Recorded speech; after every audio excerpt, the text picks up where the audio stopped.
జానపదాన్ని జ్ఞానపదంగా భావిస్తూ దేశ విదేశాల్లో మీ అందరి ఆశీస్సులతో ప్రదర్శనలు ఇస్తూ ఉన్న మీ అరుణా సుబ్బారావునండి. గుర్తుపట్టారా?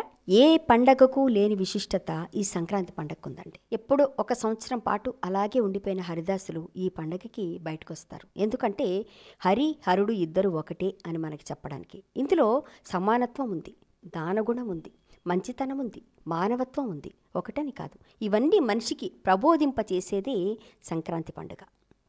అయితే మరి హరిలో రంగహరి అనుకుంటూ హరిదాస్ మన ఇంటి ముందుకు వస్తాడు. అయితే పండిన పంటని మనం మాత్రమే తినడం కాదు, ప్రతి ఒక్కరికి మనం పంచాలి అన్న గుణం చూపించడానికే ఇది కూడా. ఎందుకంటే దాన గుణాన్ని పెంపొందించుకోవాలి అంటే మన పండగలకున్న విశిష్టత అటువంటిది. అలాగే ఇంకోటి ఏంటి, సమానత్వం కావాలని, ప్రతి ఒక్కరిని సమానంగా చూడాలని.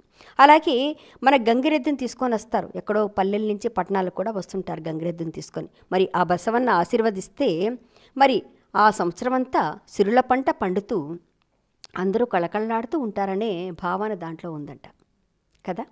మరి అదే అయితే డూడు బసవన్న వచ్చినప్పుడు పిల్లలందరూ ఎంత సంతోషంగా కేరింతలు కొడతారండి. ఉమ్మడి కుటుంబం అన్నది మన భారతదేశంలోనే ఉందండి, అది ఎక్కడా లేదు. చూడండి, విదేశాల్లో పాశ్చాత్య దేశాల్లో ఎలా ఉంటుందంటే ఇది ఫాదర్స్ డే, ఇది మదర్స్ డే, ఇది సిస్టర్స్ డే, ఇది లవర్స్ డే అని. మనకు అలాంటివి లేవు. ఎందుకు అంటారా, మనం ఎప్పుడు తల్లిదండ్రులతో కలిసి ఉంటాం, అన్నదమ్ములతో కలిసి ఉంటాం, ప్రతి ఒక్కరితో కలిసి ఉంటాం, స్నేహతత్వం కలిసి ఉంటుంది, మనం మానవత్వాన్ని చూపిస్తాం, అందరితో కలిసిమెలిసి ఉంటాం. ఇది మన భారతదేశం గొప్పతనం. అది మరి అలాగే 3 రోజులు వచ్చే ఈ పండుగ గొప్పతనం కూడా అటువంటిదేనండి. అదే సంక్రాంతి పండుగ చూడండి. సంక్రాంతి పండగకి ఎవరు ఎక్కడ ఉన్నా సరే, విదేశాల్లో ఉన్నా స్వదేశంలో ఉన్నా ఎక్కడున్నా సరే, ప్రతి ఒక్కరూ మన సొంత ఇంటికి సొంత ఊరికి వెళతారు. ఎందుకంటే ఈ పండగ విశిష్టత అటువంటిది.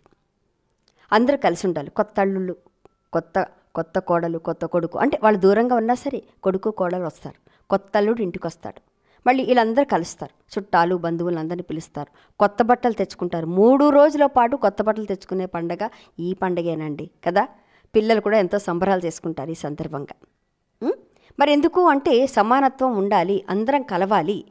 ఈ ఉమ్మడి కుటుంబం, మన కుటుంబం ఎక్కడున్నా మన వెంటే ఉంటుంది, మనకు ఒక ధైర్యం. చూడండి, ప్రతి మనిషి సంతోషం వెనక మన వాళ్ళు ఉన్నారనే ధైర్యమే ఎక్కువ సంతోషాన్ని ఇస్తుంది. అంతకు మించిన సంతోషం ఎక్కడ లేదండి, ఎంత సంపాదించు. ఇంకోటి 20వ శతాబ్దంలో మనందరం పరుగులెడుతున్నాం, ఇది నా ఇల్లు, నా సంసారం, నా భర్త, నా పిల్లలు, ప్రతి ఒక్కరు అనుకునేది ఇదే. కానీ ఇలాంటి పండగలప్పుడు మాత్రం అందరూ కలుస్తున్నారు. ఎందుకు అంటే మన వాళ్ళందరూ ఉన్నారు, మనకు అండగా నిలబడ్డారు, మనకి ఎప్పుడు ఏ కష్టం వచ్చినా సుఖం వచ్చినా వెన్ను తట్టి ముందుకు నడిపిస్తారు అన్న భావన కలిగించడానికే ఈ పండగ ప్రాశస్త్యం అటువంటిది, విశిష్టత అటువంటిది. మరి ఈ సంక్రాంతి నాడు చక్కగా సంక్రాంతి సంబరాలు ఎంత సంబరంగా ఉంటాయండి. ఈరోజు అందరూ అన్నీ మర్చిపోతారు, చిన్నపిల్లలు అయిపోతారు, హాయిగా ఆడుతూ పాడుతూ గాలిపటాలు ఎగరేస్తారు చక్కగా. అంటే ఎక్కడ సంస్కృతి సంప్రదాయాన్ని ఎవరు వాళ్ళు నచ్చినట్టుగా వాళ్ళు పాటిస్తారు. కొత్త బట్టలు, పిండి వంటలు, కొత్త అల్లుళ్ళు ఒకటా అండి. ఆటలు పట్టించే వాళ్ళు బోళంతమంది మరదలు ఉంటారు పక్కన.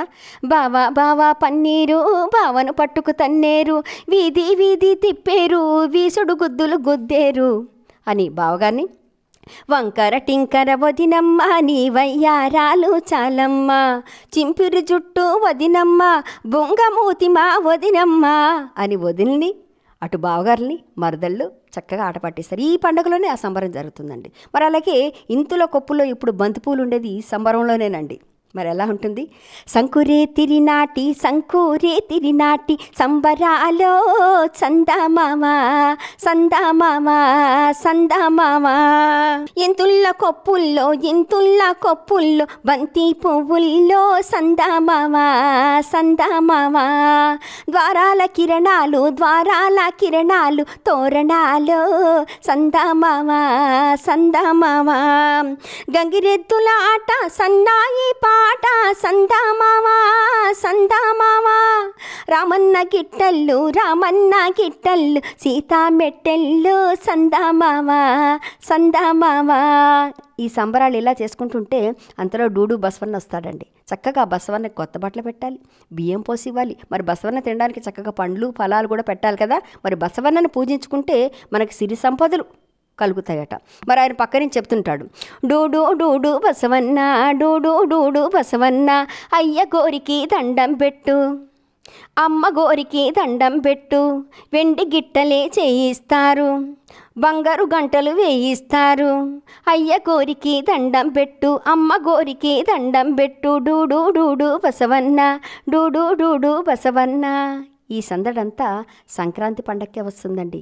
మరి ఎప్పుడు రాదు, మళ్ళీ సంవత్సరం దాకా ఆగాల్సి ఉంటుంది కదా. మరి పండగ అనగానే గుర్తుకొచ్చేదేంటి? పిండి వంటలండి. ఆ పిండి వంటలు చూస్తే నోరు ఊరకుండా ఉంటుందా? కొత్త బెల్లం, కొత్త బియ్యం. కొత్త బెల్లం, కొత్త బియ్యంతో చేసే వంట ఏంటో మీకు గుర్తుకొస్తుందండి? నాకైతే నోరు ఊరుతుంది. ఎందుకంటే మొట్టమొదట ఆడపిల్ల కడుపుతో ఉన్నప్పుడు కానీ, అత్తగారింటికి పంపించేటప్పుడు కానీ, సీమంతం చేసేటప్పుడు కానీ ఆడపిల్లని ఎవరింటికన్నా పంపించేటప్పుడు కానీ, ఎవరైనా మన ఇంటికి వచ్చేటప్పుడు కానీ, ఇది ఆడపిల్లల పండగని ఎందుకు అన్నామంటే, ఆడపిల్లకు మొట్టమొదటి చేసేది ఏమిటి అంటే చలిమిడి. అంటే కొన్ని ప్రాంతాల్లో చేస్తారు, కొన్ని ప్రాంతాల్లో చేయరు. కానీ చలిమిడి అనేది ఏంటి? కొత్త బియ్యం, కొత్త బెల్లంతోనే తయారవుతుంది. మరి ఆ చలిమిడిని చక్కగా నూనెలో వేయిస్తే ఎలా ఉంటుంది అంటారా? అదే అరిసె అవుతుందండి. అరిసె తింటే ఎలా ఉంటుందండి? అరిసె తింటే నోట్లోంచి నీళ్లు వచ్చేస్తూ ఉంటాయి. మరి అరిసెకి ఏంటంటే మామూలుగా మిషన్లో వేసి దంచేది కాదు, చేసేది కాదు, తప్పకుండా దంచాల్సిందే. మరి దంచాలంటే జబ్బలు కదలాలి, మా ఆడవాళ్ళకు చెమటలు కారాలి, మరి గాజులు గలగలలాడాలి, మరి చక్కగా కింద అడుగులు కరెక్ట్గా పడాలి. మరి ఇన్ని ఉంటాయండి.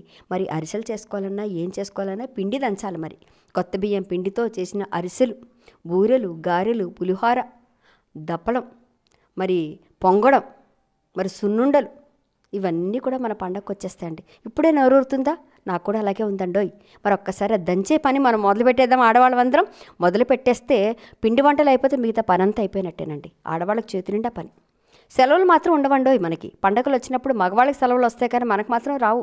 మనం చేసుకోవాల్సిందే, తప్పదు. అందుకని ఒక్కసారి మన సంక్రాంతి పండగకి చక్కగా పిండి దంచేసి మన వంటకాలన్నీ చేసేద్దామండి.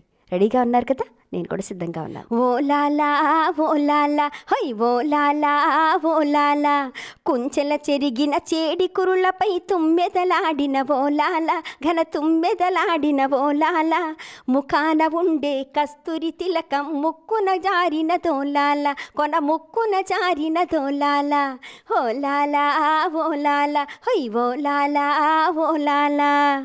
చెమటకు తడిసిన చెదిరిన గంధం గుమగుమలాడిన దోలాల, అది గుమగుమలాడిన దోలాల, గొప్పదిరో కలి గుప్పున దంచగ జబ్బలు కదిలిన ఓలాల, కొన జబ్బలు కదిలిన ఓలాల, ఓలాల ఓలాల, హొయ్ ఓలాల ఓలాల. అలాగే ఇలా దంచేటప్పుడు కొత్తగా పెళ్ళైన పడతలు కూడా ఉంటారు. ఆ పడతలను చూసి పక్కనున్న ఆడవాళ్ళు ఆట పట్టిస్తూ ఉంటారు. ఎలా ఉంటుంది తెలుసండి అది?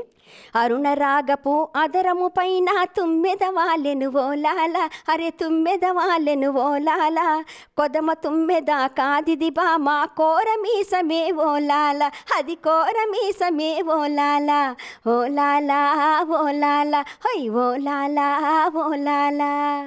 ఇదండి చక్కగా ఇలా దంచుకుంటూ ఆడుతూ పాడుతూ అందరూ కలిసి చలొక్తులు వేసుకుంటూ వదినలు, మరదళ్ళు, అక్క, చెల్లెళ్ళు, అన్న, దమ్ములు అందరూ కలిసి చేసుకునే అబ్బురమైన పండగ, అపురూపమైన పండగ, మనందరికీ ఇష్టమైన పండగ, పెద్ద పండగ, పెద్దల పండగ, మంచి పండగ, సిరులొలికించే పండగ, సిరులిచ్చే పండగ.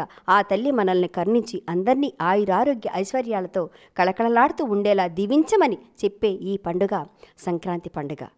మొట్టమొదటి పండుగ భోగి అయితే తర్వాత సంక్రాంతి.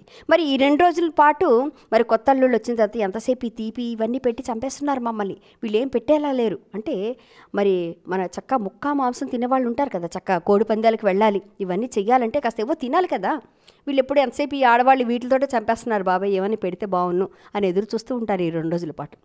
మరి అందుకే ఆ కొత్త అల్లుళ్ళ కోసం, ఆ కొడుకుల కోసం, ఇంట్లో ఉన్న మగవాళ్ళ కోసం చక్కగా అప్పుడు కనుమ పండుగ రోజు అండి చక్కగా వాళ్ళకి కావాల్సిన ముక్కలన్నీ వండి పెడతారు. అది చూసారా, 3 రోజుల పాటు జరిగే ఈ పండగ ఆహ్లాదకరమైన పండగ. ఈ పండగ ద్వారా మిమ్మల్ని అందరినీ కలుసుకోవడం నాకు ఎంత సంతోషంగా ఉందంటే, ఈ సంతోషంలో పాలు పంచుకున్నందుకు మీరు కూడా ఆనందంగా ఉన్నారు కదా, నాకు కూడా అలాగే ఉందండి. మరి అందరూ ఆయురారోగ్య ఐశ్వర్యాలతో కళకళలాడుతూ ఉండాలని కోరుకుంటూ, ఆ శ్రీలక్ష్మి మనందరినీ ఆశీర్వదించాలని కోరుకుంటూ, అందరి ఇంట సిరులు పండించాలని, సిరుల పండుగైన సంక్రాంతి పండుగ సందర్భంగా మీ అందరికి కూడా శుభాకాంక్షలు తెలియజేస్తూ మీ అరుణ సుబ్బారావు.